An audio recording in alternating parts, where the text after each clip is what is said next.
सोचो अगर आपको एक झूठे आरोप में ऐसी जेल भेज दिया जाए जहां से भागना नामुमकिन माना जाता हो। चारों तरफ समुद्र, पहरा और टूटती उम्मीदें। हर दिन जिंदा रहना ही सजा हो और फिर भी आजादी का सपना जिंदा हो।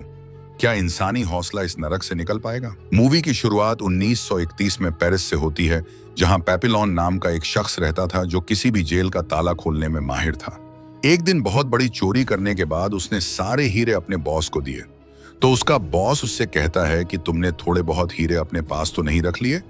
और पेपिलॉन ने साफ इनकार कर दिया। तभी उसके सामने एक आदमी को लाया गया जो बहुत डरा हुआ था और इसने बॉस ने कहा, अगर तुमने झूठ बोला तो ऐसा कर दूंगा। पेपिलॉन बहुत घबरा गया और वो अपने पैसे लेकर वापस आ गया। वो यहां से जाकर अपनी गर्लफ्रेंड यानी नैनेटी से मिलने पहुंचा और उसने अपनी गर्लफ्रेंड को कुछ हीरे दिए जो उसने अपने बॉस से छुपाए थे। तभी एक आदमी ने उसकी गर्लफ्रेंड के हाथ में वो नेकलेस देख लिया। खैर, इसके बाद इन दोनों ने एक रात भी गुजारी और नैनेटी ने कहा कि मैं इस रूम से दूर अपना एक घर बसाना चाहती हूँ। तभी अचानक से उनके घर पुलिस आ गई और पेपिलॉन पर उसी कत्ल का इल्जाम लगाया जिसे उसके बॉस ने किया था। पेपिलॉन ने उन्हें समझाने की कोशिश की कि वो बेगुनाह है, लेकिन पुलिस वाले उसे जबरदस्ती वहां से गिरफ्तार करके ले गए। पेपिलॉन समझ गया था कि पुलिस वाले उसकी कोई भी बात नहीं सुनेंगे, इसलिए उसे जेल से भागना ही होगा। इसके बाद पेपिलॉन ने इसी जेल में एक झूठ नाम के आदमी से दोस्ती की और जेलर ने पेपिलॉन से बताया कि यहाँ से भागने के लिए बहुत सारे पैसों की जरूरत है। फिर इसने डेगा नाम के आदमी की तरफ उंगली करके कहा कि ये तुम्हारी मदद कर सकता है। खैर, डेगा के पास बहुत सारा पैसा था, लेकिन एक दिन ये नकली नोट बनाने लगा तो वो पकड़ा गया। फिर इसके बाद सभी कैदियों को कश्ती के द्वारा दूसरी जेल में भेज दिया गया। जब रात हुई तो पेपिलॉन ने डेगा से कहा कि मैं पैसों के बदले तुम्हारी सुरक्षा कर सकता हूं, लेकिन डेगा ने उसका ऑफर ठुकरा दिया। और रात में जब डेगा सो रहा था तो उसके पास में एक आदमी भी सो रहा था, और जब डेगा की आंख खुलती है तो वो देखता है कि उसके बराबर वाले आदमी को किसी ने मार दिया, क्योंकि उसने अपने पेट में पैसे छुपा रखे थे। ये देखकर डेगा बहुत डर गया था, इसलिए उसने पेपिलॉन की शर्त मान ली और पेपिलॉन डेगा की सुरक्षा तब तक करेगा जब तक वो जेल नहीं पहुंच जाते। असल में डेगा पेपिलॉन के साथ जेल से भागना नहीं चाहता था, क्योंकि उसे यकीन था कि उसकी पत्नी उसे यहां से जल्दी छुड़ा ले जाएगी। फिर से उसकी दूसरी रात को डेगा के पास वही आदमी आ जाता है जो कि उस दिन उसने जिस आदमी को मारा था, और अब डेगा की बारी थी। वो डेगा को मारने वाला था, तभी पेपिलॉन आकर उस पर हमला कर देता है। पेपिलॉन ने उस हथियारबंद की जमकर धुलाई की और जल्द ही ऑफिसर को इसकी खबर मिल गई और ऑफिसर ने पेपिलॉन को बहुत ज्यादा कड़ी सजा दी। पेपिलॉन को बहुत खुशी थी, क्योंकि जो उसे पैसे देने वाला था वो सिर्फ अभी तक जबरदस्ती अपने आप को घायल कर लिया था ताकि उसे क्लिनिक में भर्ती कर दिया जाए। असल में वो क्लिनिक से भागने ही वाला था, क्योंकि वहां पर सबसे कम पहरा होता है। फिर इसके बाद बाकी के दिनों को इस जेल में लाया गया जहां पर कई कुत्ते रखे गए थे। अब वहां का मॉडल भी बहुत खतरनाक था और उस मॉडल ने सभी कैदियों को बताया कि यहां से भागना नामुमकिन है, और कहा कि यहां से भागने की तो बिल्कुल कोशिश मत करना, क्योंकि तुम्हारी सेहत के लिए यही अच्छा होगा। अगर यहां से किसी ने भागने की कोशिश की तो उसे काले पानी की 2 साल की सजा दी जाएगी। अगर दूसरी बार पकड़े गए तो उसे 3 साल की सजा, और अगर वो तीसरी बार पकड़ा गया तो उसे डेविल आइलैंड नाम की जेल में भेज दिया जाएगा। वो जेल ऐसी थी जहां पर हर इंसान पागल हो जाता है। इसके बाद सभी कैदियों को पत्थर उठाने का काम मिला और कुछ देर के बाद पेपिलॉन की मुलाकात एक कश्ती वाले से हुई। पेपिलॉन ने कश्ती वाले को बहुत सारा पैसा देने का वादा किया और वो पेपिलॉन की बात को मान भी गया। उस कश्ती वाले ने पेपिलॉन को नदी के किनारे मिलने के लिए कहा। तभी अचानक से एक कैदी को इस बारे में भनक लग गई और पैसों के लिए इसने डेगा के ऊपर भी हमला कर दिया। पेपिलॉन ने फिर से डेगा की जान बचाई और उस कैदी को धूल चटाई। डेगा ने पेपिलॉन को देखकर कहा कि अगर पेपिलॉन मेरे साथ नहीं हुआ तो मैं तो यहाँ पर एक दिन भी नहीं रह पाऊंगा। और इसके पास कोई भी चारा नहीं बचा था, क्योंकि डेगा ने जेल से बाहर निकलने के लिए पेपिलॉन का साथ देने के लिए कहा। फिर अगली सुबह सभी कैदियों को एक मैदान में इकट्ठा किया गया, क्योंकि जेलर ने वहां से भागने की कोशिश करने वाले 2 गार्ड की हत्या कर दी थी। कुछ ही पलों में झूठ की गर्दन धड़ से अलग कर दी गई और उसे मौत के घाट उतार दिया गया। उसे देखकर वहां के सभी कैदी डर गए।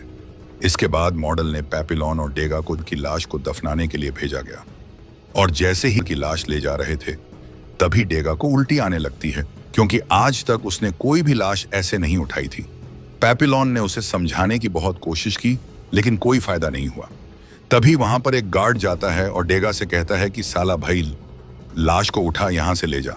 लेकिन जब डेगा नहीं माना तो वो गार्ड बहुत ज्यादा कोड़े बरसाने लगे। पेपिलोन को यह सब देखा न गया, जिसके बाद पेपिलोन ने एक पत्थर उठाकर सीधा गार्ड के सिर में दे मारा।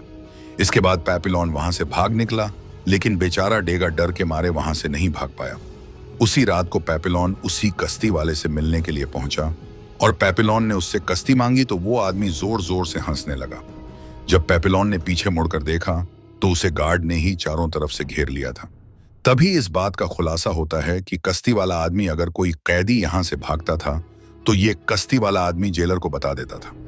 ये कश्ती वाला आदमी मॉडल को कैदियों की भागने की खबर देता था, जो कि इसके बदले में इस इंसान को बहुत ज्यादा पैसे मिलते थे। और जल्द ही पेपिलोन को जेल में वापस लाया गया। वहां मॉडल ने बताया कि जिस पत्थर से उसने गार्ड को मारा था वो गार्ड जिंदा बच गया, इसलिए पेपिलोन को मौत की सजा नहीं होगी। इसलिए इसकी भागने की शुरुआत में इसे काले पानी की सजा दूसरी टापू में दी जाएगी। और जब पेपिलोन वहां पर पहुंचा तो पेपिलोन की हालत देखकर रुक गई। पिछली जेल में एक दूसरे से बात तो किया करते थे और एक दूसरे से मिल भी लेते थे, लेकिन यहां पर इसे अकेले ही इस बंद कमरे में रहना पड़ेगा, वो भी बिना आवाज किए। जेल में तो यहां तक कि अपने आप से बात करना भी गुनाह था। इसलिए इसे खाने के नाम पर एक बेकार सा सूखा खाना मिलता था, लेकिन तभी अचानक से उसे एक दिन खाने में उसे एक नारियल मिला। नारियल के टुकड़े के अंदर एक कागज का टुकड़ा था जिसमें लिखा था कि खाने के लिए रोज तुम्हें नारियल दिया जाएगा। पेपिलोन तुरंत समझ गया कि यह सिर्फ डेगा की तरफ से है। और ऐसे ही दिन बीतते जाते हैं, लेकिन एक दिन मॉडल को इस चीज की खबर लग गई। मॉडल ने गुस्से में उसको मार डाला जो गार्ड पेपिलोन को खाना देने आता था। इसीलिए इसने पेपिलोन से पूछा, क्या इसके पीछे किसका हाथ है? लेकिन पेपिलोन ने उसकी बात सुनकर उसे कोई भी जवाब नहीं दिया। जिसके बाद मॉडल ने गुस्से में कहा, तुम्हें अब सिर्फ आधा ही कटोरा सूखा मिलेगा। और ऐसे ही एक महीना बीत गया और खाने की कमी से पेपिलोन सूख कर कांटा हो गया था। और एक दिन मॉडल उसके लिए बढ़िया सा खाना लाया और उससे नारियल भेजने वाले का नाम पूछा, लेकिन इस बार भी पेपिलोन ने मुंह नहीं खोला। और ऐसे ही मॉडल ने गुस्से में आकर पेपिलोन को बाकी की सजा अंधेरे में काटने के लिए कहा। अब पेपिलोन की हालत बदतर से बदतर हो गई थी। उसे न तो ढंग का खाना मिलता था, न ही किसी से बात कर सकता था। और अंधेरे की वजह से उसे आसपास की चीजें भी नहीं दिखाई दे रही थी। उसकी नींद की कमी और खाना न खाने की वजह से उसकी हालत बहुत ज्यादा बिगड़ गई थी और वो इतना कमजोर हो गया था कि वो हिल भी नहीं पा रहा था। इसलिए इसे हॉस्पिटल ले जाना पड़ा। और ये बड़ी बात की बात है कि डेगा भी उसी जेल में काम करने लगा था। डेगा ने मॉडल का भरोसा इस तरीके से जीत लिया था। और एक दिन डेगा पेपिलोन से मिलने आया। डेगा को पता चला कि पेपिलोन तो पागल होने का नाटक कर रहा था, क्योंकि उसे पता था कि इस तरीके से वो आम जेल में वापस लौट सकता है। इसीलिए दोनों ही जेल से बाहर जाने का प्लान बनाने लगे। इस बार इन दोनों ने 2 कैदियों को और साथ में लेने का फैसला किया। पेपिलोन ने एक सिलियर आदमी को चुना जो कि हट्टा कट्टा और अच्छा खासा तंदुरुस्त भी था। और डेगा ने चुना मैच रोड को, जो कि अक्सर उसे सभी परेशान करता था। डेगा ने अपने सारे पैसे सिलियर को दिए, जिससे उसने एक कश्ती खरीदी। और जब अगली रात सभी को फिल्म दिखाई जा रही थी, तभी उन चारों ने उसी रात को भागने का फैसला किया। हालांकि डेगा को काफी डर लग रहा था, लेकिन पेपिलोन ने उसे समझाया कि उनके लिए यह सिर्फ आखिरी मौका है। और इसी के जरिए डेगा सभी ऑफिसरों के लिए शराब देने के लिए उनके पास पहुंचा और उसने चालाकी दिखाते हुए कुछ नंबर शराब में सभी के लिए नशे की दवा मिला दी। और मेन गेट की चाबी लेने के लिए वो अच्छे मौके का इंतजार करने लगा। और दूसरी तरफ पेपिलोन अपने साथियों के साथ डेगा के आने का इंतजार कर रहा था, लेकिन अचानक से जोरदार बारिश शुरू हो गई। तभी अचानक से लाइट चली गई। हमें अंधेरे में ही भाग जाना चाहिए, लेकिन डेगा के बिना कहीं भी जाने के लिए तैयार नहीं था। और खुशकिस्मती से और समय पर उनके पास चाबी लेकर आ गया और वहां से तुरंत जेल से बाहर निकल गए। और भागते भागते रास्ता खत्म हो गया था और नदी किनारे के पास आने के लिए उन्हें नीचे कूदना था।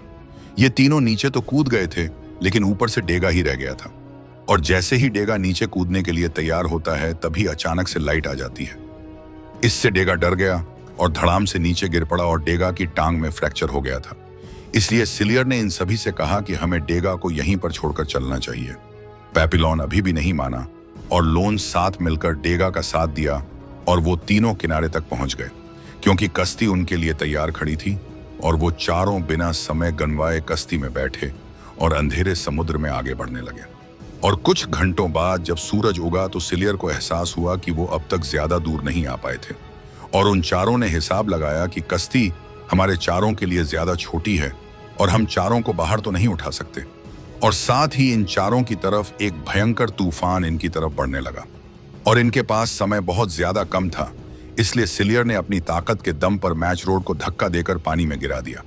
इसके बाद उसने डेगा पर हमला किया और पेपिलोन उसके सामने आ गया और इन दोनों में हाथापाई होने लगती है। और सिलियर पेपिलोन से कुछ ज्यादा ही हट्टा कट्टा था और वो पेपिलोन को मारने वाला ही था कि उस वक्त डेगा ने पीछे से आकर एक चाकू को उसकी पीठ में घोंप दिया, जिस वजह से उसकी तुरंत मौत हो गई।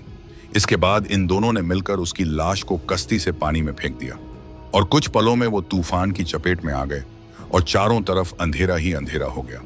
और जब उन तीनों की आंख खुली तो वो तीनों सिर्फ एक टापू पर थे।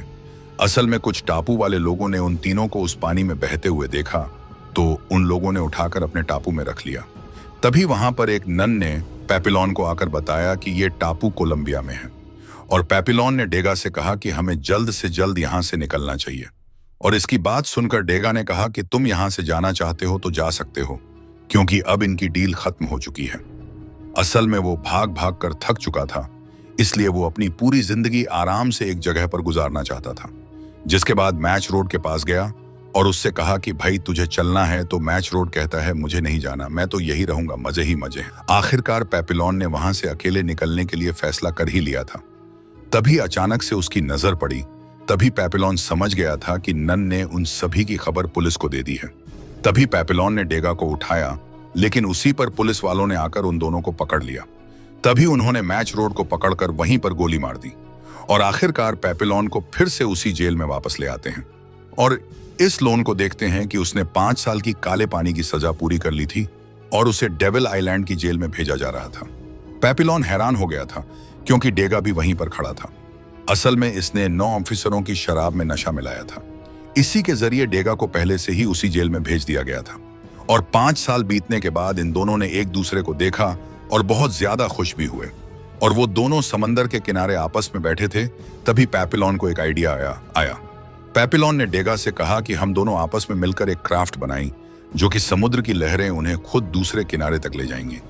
पर डेगा ने कहा कि भाई जो भी तुझे करना है तो अकेले कर, मुझे इस चीज में बीच में मत डालो। इसके पिछले 5 साल से यहाँ जिंदगी अच्छे से बिता रहा था और तो और उसकी पत्नी ने भी किसी और से शादी कर ली थी, इसलिए उसे वापस लौटने में कोई खास इंटरेस्ट नहीं था। लेकिन फिर भी डेगा ने नारियल की राफ्ट बनाने के लिए पेपिलोन की मदद की और अगली सुबह को गले लगाकर एक दूसरे को अलविदा कहा।